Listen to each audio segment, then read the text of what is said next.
Hi, welcome back. In this lecture, we will continue and we will finish styling home section.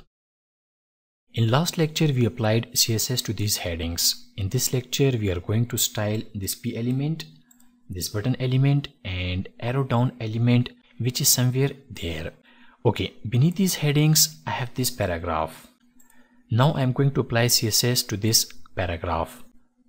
For this paragraph, I have created a wrapper, this one, and the ID for this wrapper is home-text, and inside this wrapper I have P element. Let us apply some CSS to this P element. I am going to select the wrapper, and the ID value for that wrapper is home-text. Okay, and inside this wrapper we have P element, so we can target it like this way, home-text, and inside this div we have P element. Okay, now I am going to set the color for this paragraph, and the color for this paragraph should be white.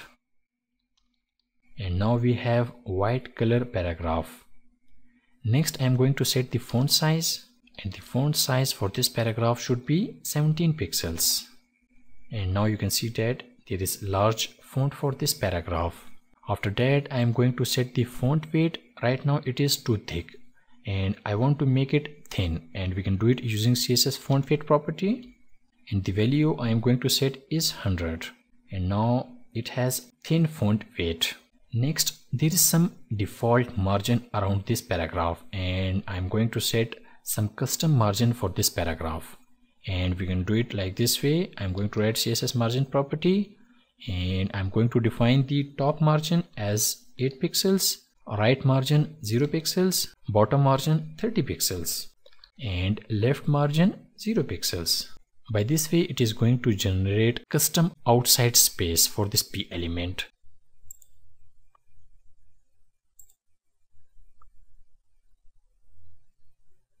And now we can clearly see the paragraph beneath these headings. Let me increase the text for this paragraph. I'll just increase the dummy text.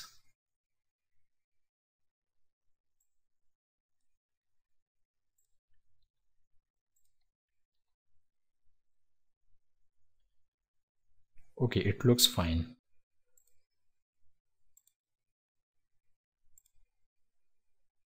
Perfect. Next, let us apply CSS to this button element. I am going to add comment for button elements.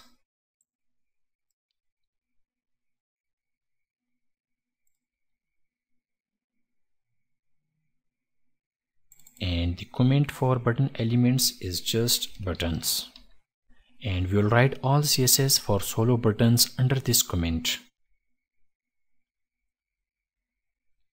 I'm just creating some space inside style.css. Okay. For this home button, we added some custom classes. Let me show you. I'm going to index.html file, and this is the HTML markup for this button, and inside this div I have this anchor element, and I have attached some custom CSS classes to this anchor element. The first one is btn-general and the second is btn-home. This will be the general button class for all buttons on solo website, and this btn-home class is specific to this home button. Let us write CSS for these classes. First I am going to write CSS for this btn-general class. To create class in CSS, you write period sign and then you write name of the class, and the name of the class is btn-general, and then CSS goes inside these curly braces. Now I am going to define font for this btn-general class. I am going to write CSS font-family property. The font I have chosen for all the buttons is railway font, so I am going to define railway as a font for all the buttons. Next we need to define sans serif as an alternate font.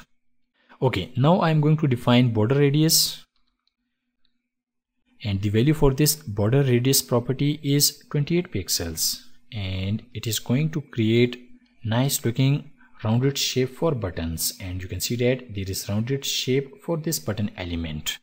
Next, I am going to define the font size property. The font size for all the buttons should be 13 pixels. Nice. And we need to define Css Text Transform property. And I want all the buttons to be in uppercase. Perfect. Next, we need to define some custom margins.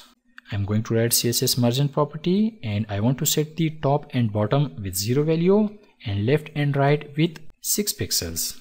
And we also need to define some internal spacing. As you know, by margins we define the external spacing, and by using paddings we define the internal spacing. We need to define some internal spacing for button elements. So I'm going to use CSS padding, and I'm going to set the top with 12 pixels, right with 46 pixels, and bottom with 12 pixels, and right with 46 pixels. And now we have nice looking button with some internal spacing.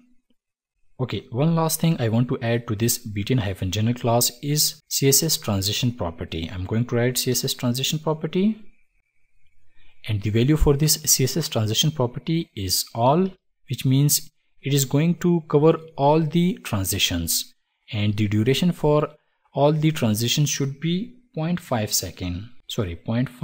seconds.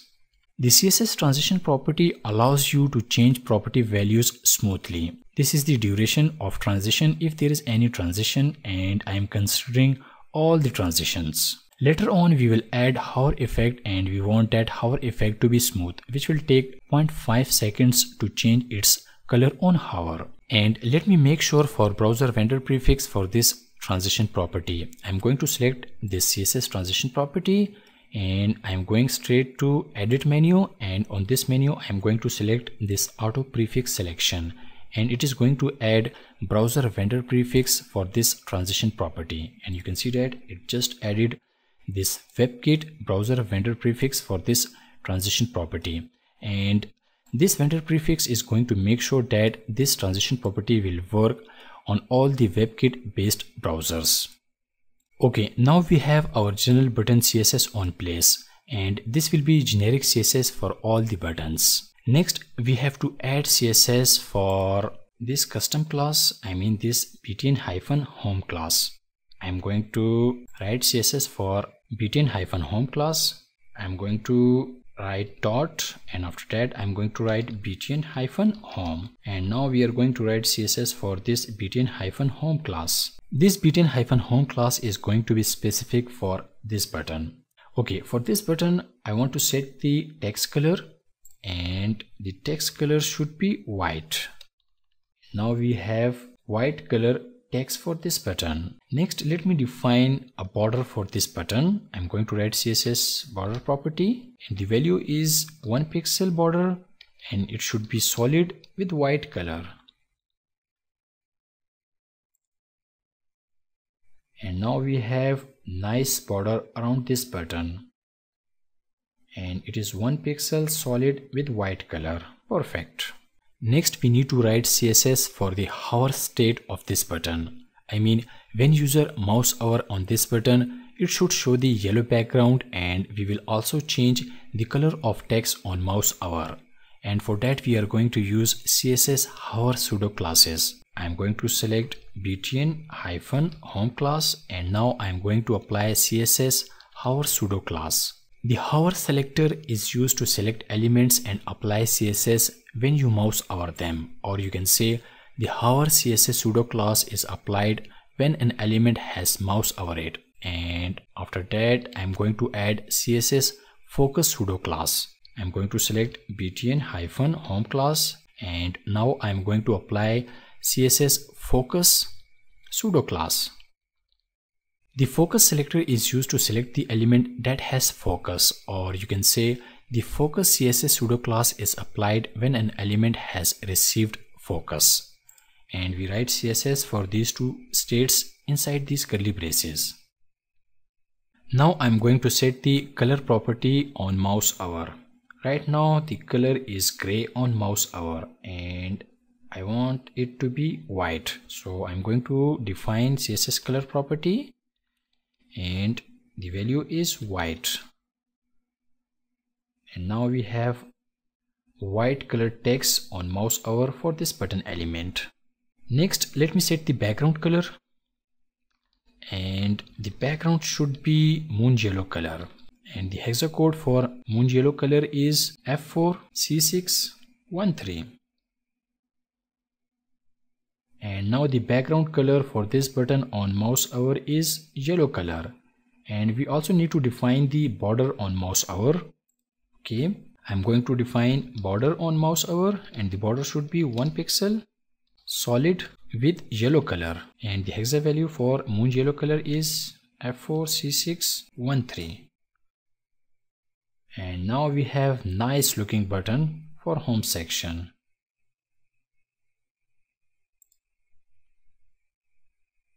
Perfect. If you notice, the background color is changing very smoothly and it is taking 0.5 seconds, and this smooth transition is because of this Css transition property. Okay, next we have to style one last element, which is this arrow down. Okay, we have it right here. I'm going to write comment for arrow down.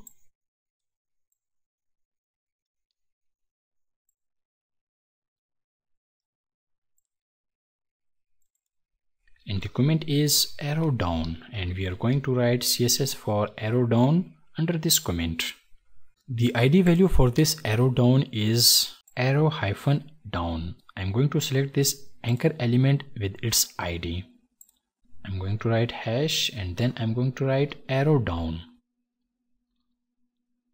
And we are going to write CSS for arrow down inside these curly braces. The very first thing I want to set for this arrow down element is Css Position Property. I'm going to write Css Position Property, and the value for this position property is absolute, and it is going to be positioned relative to this home section. Next, we need to define the dimensions for this position. First, I'm going to define the left dimension. I want this arrow down to be in the center of home section, so the value is 50%.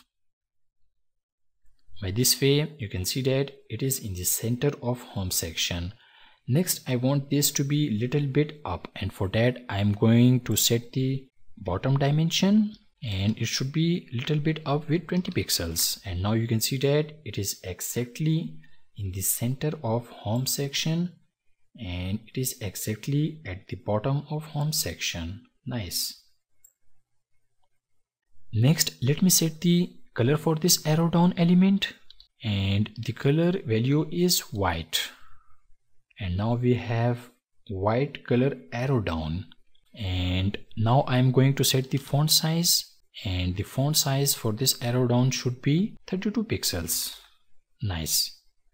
Next, we need to define the width and height for this, and the width is also 32 pixels and the height is also 32 pixels. So by this way, this arrow down element, which is actually anchor element, so by this way it gets proper width and height.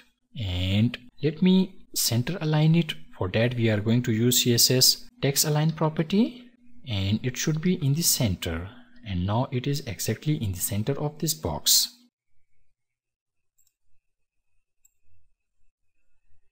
If you notice, the arrow down is not exactly in the center of home section. We still need to move this arrow down little bit towards left, and for that we can use Css Negative Margins. I'm going to use a Css Negative Margin, and we just need to define Css margin left with negative values. I have to define margin left, and the value is negative 16 pixels, because if we divide 32 by 2 we get 16 pixels. So this is the exact number of pixels we need to move this arrow down towards left, and now it is exactly in the center of home section. If I remove it, you can see that it is right here, and if I put the negative margin again, you'll see it exactly in the center of home section. Without, it is here, and with negative margin it is here. Perfect. Okay, one last CSS I want to apply to this arrow down element is z index, and the value for z index is 1 because I want this arrow down element on the top of video element, and for that I'm going to use z index as 1.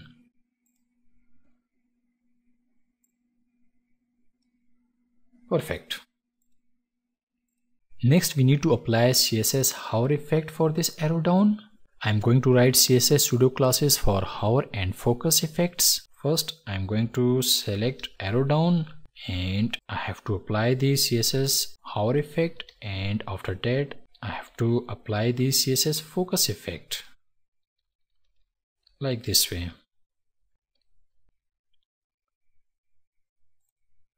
On mouse over I want the color of this arrow down to be moon yellow, so I'm going to define the color property and it should be moon yellow, and the hexa value for moon yellow color is F4C613, and we have nice hover effect for this arrow down element.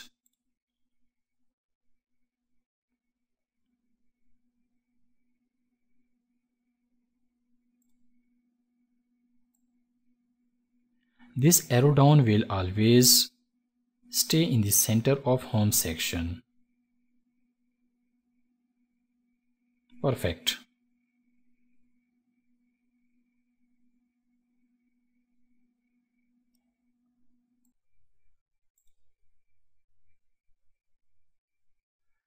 Okay, now we have nice looking home section with preloader.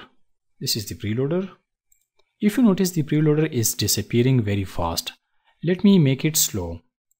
I'll go to script.js file. This is the code which we wrote for preloader, and I'm just going to fade out this preloader slowly just by passing slow value to this fade out method like this way. And now you can see that the preloader is fading out slowly.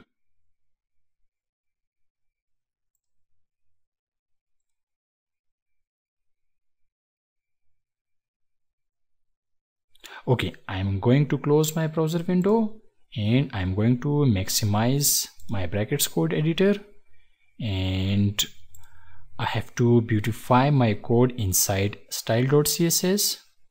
I'm going to select my code inside style.css and I'm going to right click and I'm going to choose beautify. Perfect. And I'm going to beautify my code inside index.html file, and I'm going to beautify my code inside script.js file.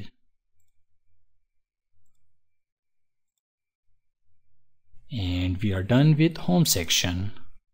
I'll go ahead, I'll save my project files.